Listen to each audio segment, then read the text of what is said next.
The metal screamed as German 88mm shells tore through British armor like paper. But Sergeant David Rooke's Crusader tank kept rolling forward through the smoke and fire of El Alamein. The sandbags everyone had mocked, those ridiculous truck tires he'd bolted to the hull, they were the only reason his crew was still breathing, while two burning wrecks smoldered on either side of him. His commanding officer had called it madness. His fellow mechanics had laughed at him in the motor pool, but now, as shrapnel bounced harmlessly off those sand-filled tires, David knew his desperate midnight experiment had just changed everything about tank warfare in the desert. Before we carry on, please hit the subscribe button to make my day, and let me know where you are watching from in the comments. The story of how one British mechanic revolutionized armor protection didn't begin on the battlefield, but in a sweltering maintenance depot 30 miles behind the front lines. In October 1942, David Rooke had arrived in North Africa 6 months earlier as part of the 8th Army's desperate reinforcement after Rommel's Afrika Korps had pushed British forces back across hundreds of miles of desert. At 32 years old, David was older than most of the soldiers around him, a garage owner from Birmingham who had enlisted after his younger brother was killed at Dunkirk. He'd expected to fight, to avenge his brother's death with rifle and bayonet, but the Army had other plans for a man who could strip an engine blindfolded and rebuild a transmission with spare parts and wire. The motor pool where David worked was a chaotic sprawl of broken vehicles, salvaged parts, and exhausted men trying to keep the British armor rolling despite the punishing conditions of desert warfare. Sand infiltrated everything, clogging engines, abrading moving parts, and turning simple maintenance into an endless battle against the environment. David had become known among his unit as the man who could fix anything, the sergeant who worked through the night to get one more tank ready for the morning's combat, the mechanic whose hands were permanently stained with grease, and whose uniform never looked regulation clean because he was always elbow deep in some mechanical crisis. But fixing engines wasn't enough anymore. David had seen too many crews return from combat in ambulances or not return at all. He'd helped pull burned bodies from destroyed Crusader tanks, had listened to the survivors describe how German anti-tank rounds punched through British armor like it wasn't even there. The Crusader was fast and maneuverable, but its armor was woefully inadequate against the German guns, particularly the feared 88mm anti-aircraft guns that Rommel had adapted for tank killing with devastating effectiveness. British tank crews called it the Ronson lighter because it lit first time, every time, a grim joke about how quickly their vehicles turned into funeral pyres. The idea came to David during a supply run to a forward ammunition dump, where he'd noticed abandoned truck tires scattered across the desert. These weren't ordinary tires, but massive things from American supply trucks, thick rubber casings designed to carry tons of cargo across rough terrain. David had been thinking about the problem of armor for weeks, sketching designs in his notebook during breaks, calculating angles and thicknesses, trying to figure out how to add protection without adding so much weight that the Crusader's already strained engine would give out completely. Metal armor was out of the question.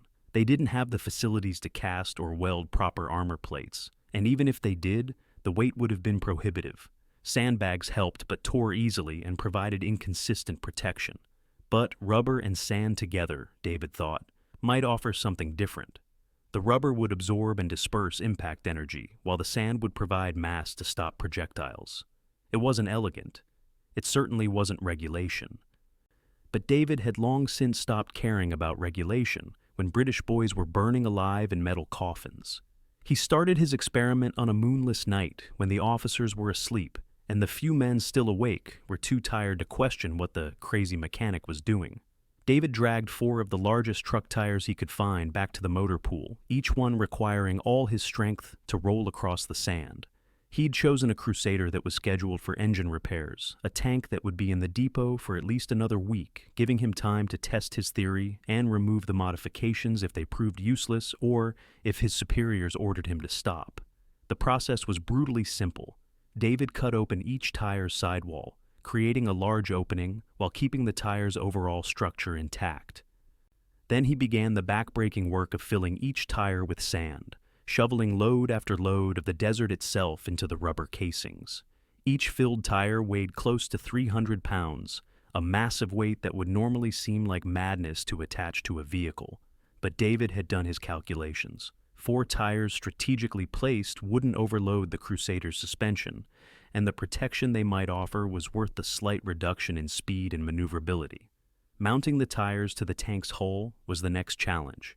David couldn't weld them directly to the armor without risking damage to the tank's integrity, so he fabricated brackets from salvaged metal, creating frames that would hold the tires against the hull while distributing their weight across multiple mounting points. He positioned 2 tires on the front glacis plate where most enemy fire would hit, and 1 on each side of the turret where German rounds often struck at oblique angles. The work took him 3 nights, working by shielded lantern light, his hands raw from handling wire and metal, his back screaming from lifting the sand-filled tires into position. When the sun rose on the 4th day, David stepped back to look at his creation and had to admit it looked absolutely ridiculous. The Crusader tank, normally sleek and menacing in its desert camouflage paint, now resembled some kind of mechanical turtle with rubber growths sprouting from its hull. The other mechanics arriving for the morning shift stopped and stared, then burst into laughter. Within an hour, half the depot had come to see Rooke's folly, the tire monster, the rubber reject, and David endured their jokes with quiet patience because he knew something they didn't. He knew the math worked. Lieutenant Colonel Harrison, the depot's commanding officer, was less amused. He arrived at mid-morning, his face already red from the heat and growing redder as he surveyed David's unauthorized modification. Harrison was old guard military, a man who believed in regulations and proper procedures, who had fought in the Great War when tanks were new and strange but at least looked like military equipment. This monstrosity offended his sensibilities on multiple levels. "Sergeant Rooke, what in God's name is this?" Harrison demanded, gesturing at the tire-festooned tank with his swagger stick. "Did you think this was some kind of carnival vehicle? Are you planning to juggle for the Germans while they shoot at you?" David had prepared for this confrontation. He stood at attention, met Harrison's glare without flinching, and spoke with the calm confidence of a man who knew his craft. "Sir, it's supplemental armor. The tires are filled with sand. The rubber absorbs impact energy, and the sand provides mass to stop projectiles. I've calculated that it should stop most small arms fire and significantly reduce the penetration of shell fragments."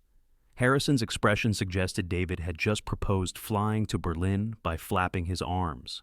"Calculated? You calculated? Are you an engineer now, Sergeant? Did Cambridge grant you a degree while I wasn't looking?" "No, sir, but I understand materials and stress loads. I've been building engines since I was 14. This will work, sir." "I'm certain of it." "You're certain?" Harrison walked around the modified tank, his swagger stick tapping against the tires, producing a dull thud that proved how solid they were. "And I suppose you've tested this certainty? Fired actual weapons at it? Or did your calculations include that detail?" David hesitated because this was the weak point in his argument. He hadn't been able to conduct live fire tests, didn't have access to weapons or ammunition for such experiments, couldn't just start shooting up equipment even in the name of innovation. "No, sir, no live testing, but the principles are sound. Rubber and sand have been used as protective materials since never, Sergeant. They've been used since never because it's a ridiculous idea." Harrison cut him off, his voice rising. "You've modified a valuable piece of military equipment without authorization, wasted materials, and created something that will make us the laughingstock of the entire 8th Army. Remove those tires immediately. Get this tank back to proper condition. And consider yourself fortunate I'm not putting you on charges for destruction of military property." David wanted to argue, wanted to insist they at least test the modification before scrapping it, but he knew Harrison well enough to recognize when the colonel had made his final decision.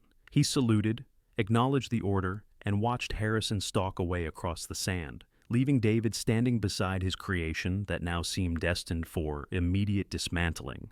But fate, or perhaps just the desperate chaos of desert warfare, intervened before David could follow orders. That afternoon, a German bombing raid hit a British supply column 20 miles east, destroying 6 vehicles and forcing a hasty redistribution of resources across multiple units. Every available tank was suddenly needed at the front lines, including the tire-armored Crusader that David had modified. Harrison didn't countermand his dismantling order, but he also didn't have time to enforce it, and when a captain from the 3rd Royal Tank Regiment arrived that evening, desperately searching for any operational vehicle, David made a decision that would either vindicate his theory or end his military career in disgrace. "That one's ready," David told the captain, pointing at the tire-armored Crusader. "Engine's perfect, guns calibrated, she'll run all day without complaining." The captain, a young man named Patterson who looked barely old enough to shave, stared at the tires with obvious confusion. "What's all that on the hull? Some kind of new armor?" "Experimental protection," David said, which was technically true. "Stops fragments and small arms fire. Won't slow you down much." Patterson shrugged because he was too tired and too desperate to care about unconventional modifications. "If she runs, I'll take her. We lost 3 tanks yesterday and command screaming for replacements. What do I tell them about the tires?" "Tell them Sergeant Rooke said it'll keep your crew alive." The Crusader rolled out at dawn, joining a column of armor, heading toward the front lines, where British and German forces were locked in the grinding attrition battle that would become known as the Second Battle of El Alamein.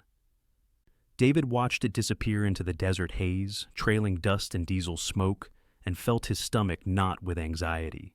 He'd sent men into battle with untested equipment, had bypassed his commanding officer's direct orders, had staked his reputation and possibly his freedom on a theory about rubber and sand.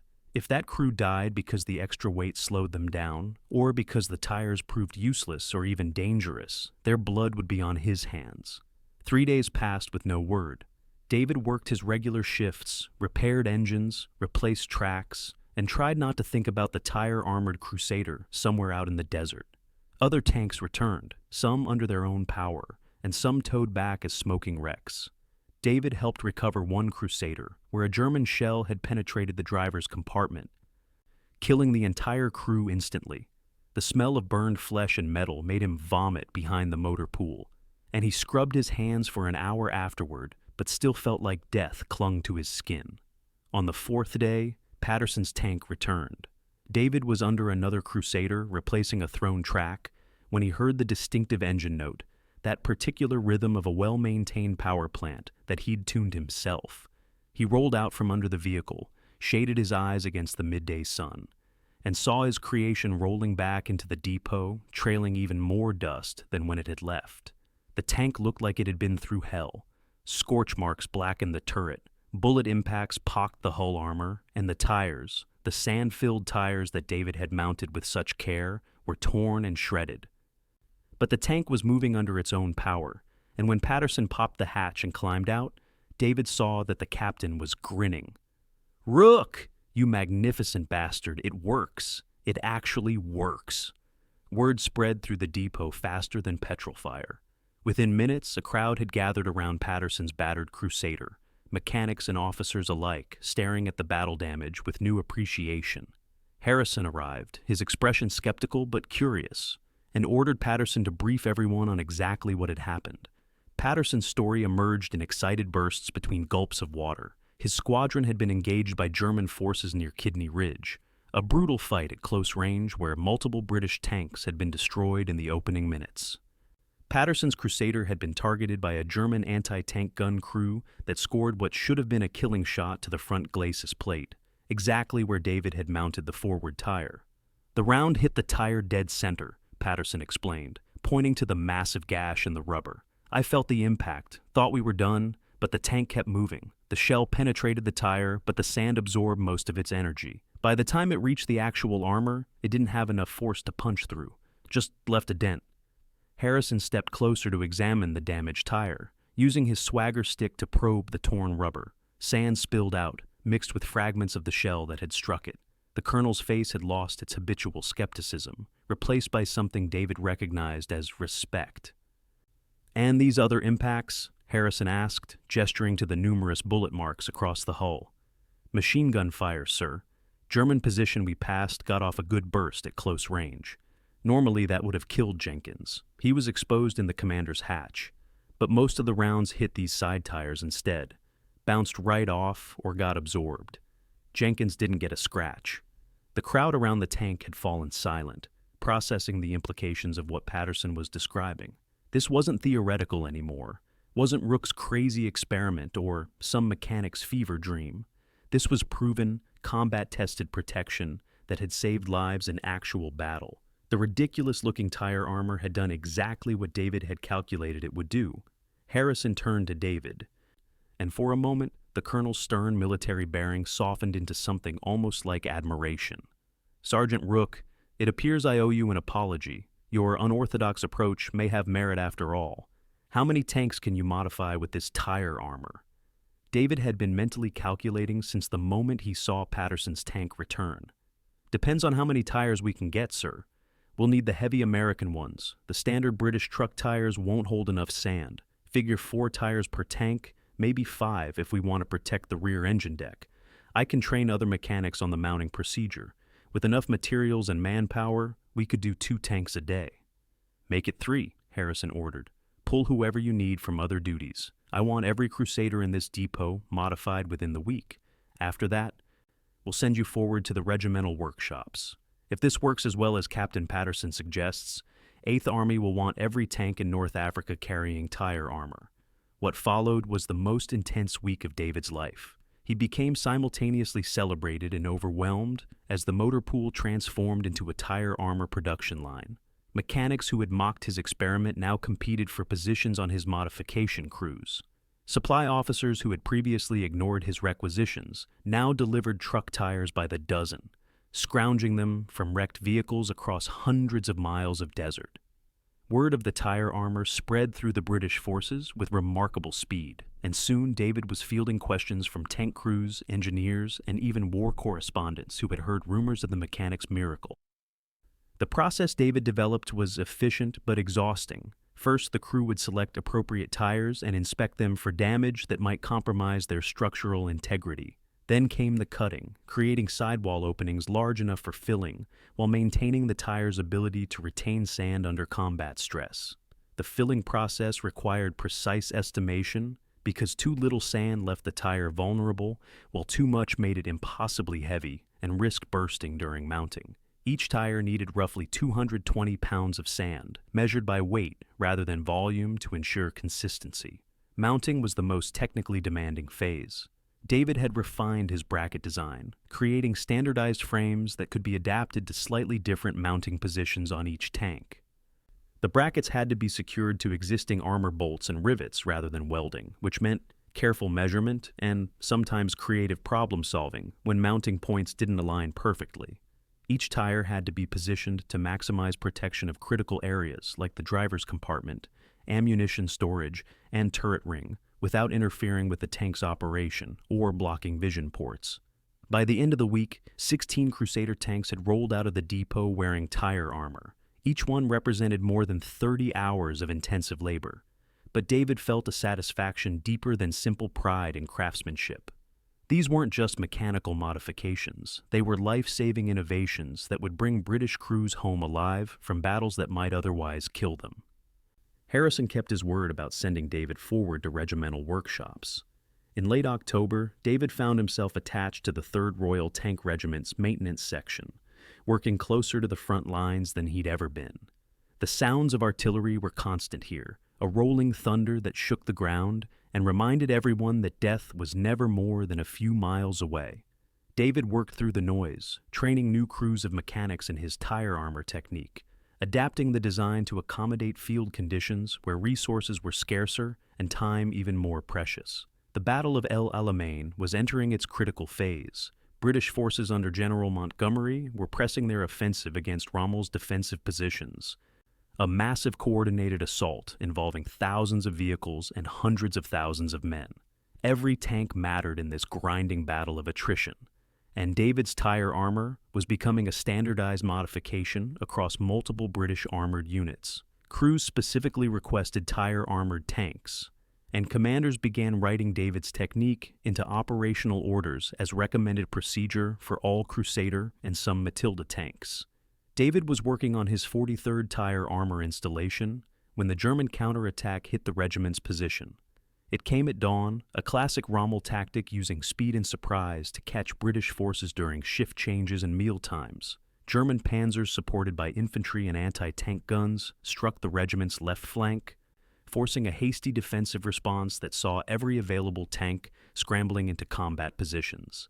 David had perhaps 90 seconds of warning, enough time to grab his rifle and helmet before German shells began impacting around the workshop area. He dove into a communications trench as a near miss showered him with sand and rock fragments, his ears ringing from the concussion. Around him, the carefully organized chaos of a military workshop dissolved into pure chaos as mechanics and support personnel sought cover while tank crews rushed to their vehicles.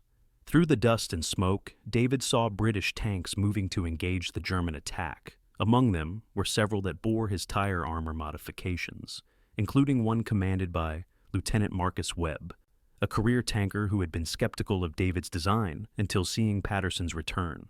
Webb's Crusader took position on a low ridge, its main gun already tracking targets as the German advance materialized through the morning haze. What happened next, David would later struggle to describe coherently. Battle is not a sequence of clear events, but a confused nightmare where everything happens simultaneously, and nothing makes sense until afterward. German tanks exchange fire with British positions at ranges varying from 1,000 yards to terrifyingly close quarters where crews could see each other through vision slits. Anti-tank guns on both sides fired constantly, their distinctive crack-boom reports punctuating the deeper thunder of tank cannons. Infantry engaged in desperate small-scale actions in the gaps between armored vehicles, and artillery from both armies pounded areas kilometers behind the lines where support vehicles and command posts tried to operate. David watched from his trench as Webb's tire-armored Crusader traded shots with a German Panzer IV at medium range. The German tank fired first, its 75mm gun sending a round that struck Webb's Crusader on the front glacis, exactly where David had mounted his forward tire armor. David's heart stopped as he waited for the explosion that would indicate penetration, the fireball that would consume Webb and his crew. Instead, the Crusader rocked backward from impact, but kept fighting. Its gun fired in response, scoring a hit on the German tank's turret that sent it reversing behind a dune.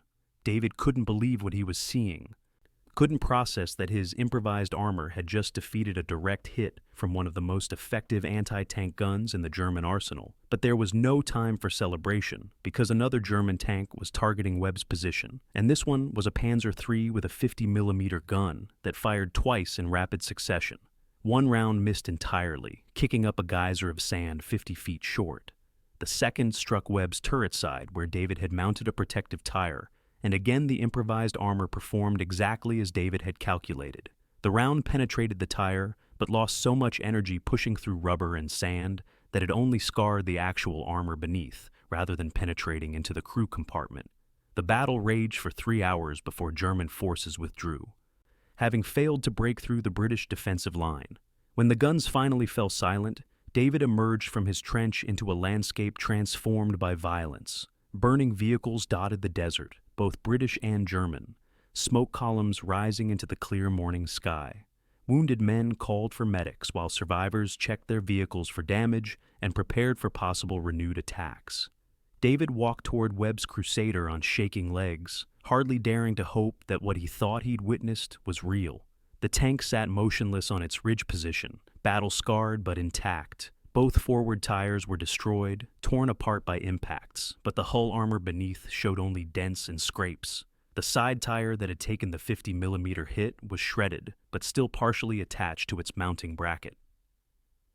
Webb emerged from the commander's hatch, his face blackened by smoke, but split by an enormous grin.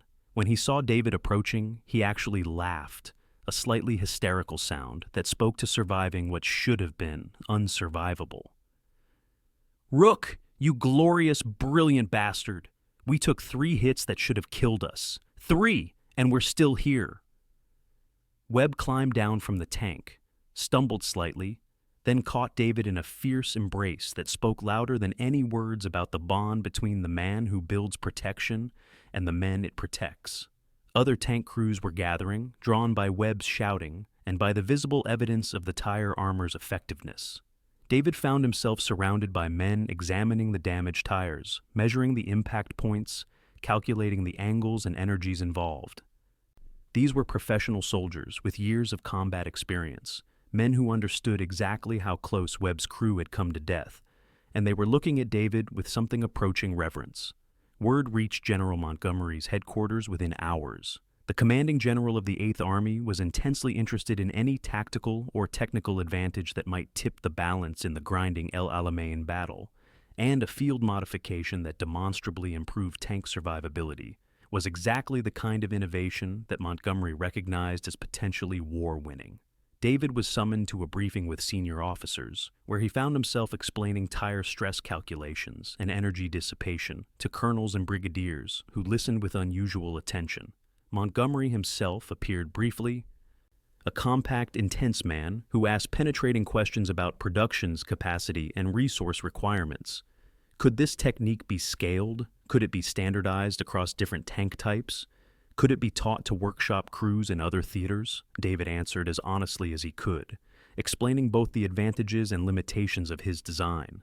It wasn't a replacement for proper armor, couldn't stop heavy anti-tank rounds, and required constant maintenance as tires degraded under combat conditions. But within those constraints, it was effective, proven, and could be implemented immediately using available materials. The general listened, nodded, and made a decision that would multiply David's impact 1,000-fold. Standardize it, make it doctrine. Every British tank in North Africa gets tire armor, unless there's a specific reason it can't be fitted. Sergeant Rooke, you're being temporarily commissioned as a technical advisor to 8th Army Headquarters. You'll travel to workshops across the theater, training mechanics and supervising installations. We'll publish your technique in maintenance bulletins and distribute it to all armored units. David's protest that he was just a mechanic, not an officer or technical expert, was waved away. In total war, expertise mattered more than credentials, and David had proven expertise in a domain that was saving lives.